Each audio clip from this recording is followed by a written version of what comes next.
Wat is dan nou die volgende stap?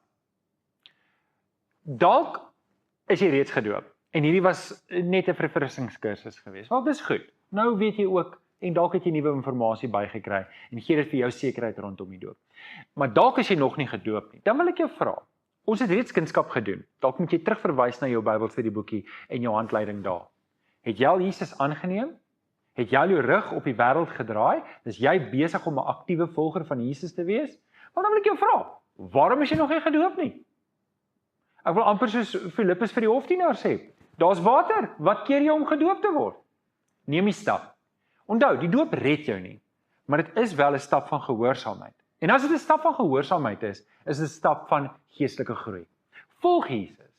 Wys vir Jesus dat jy met hom identifiseer. Wys vir die liggaam van Christus, die kerk, dat jy met die kerk identifiseer. Neem die stap van geloof en laat jou doop. Ek wil vir jou 'n gebed doen. Kom ons bid saam. Vader, dankie dat ons na u woord toe kan gaan en in die woord ingrawe en in u kan groei. Dankie Vader dat Jesus Christus absoluut gehoorsaam was. Nie net in die doop nie, maar ook tot in die kruis.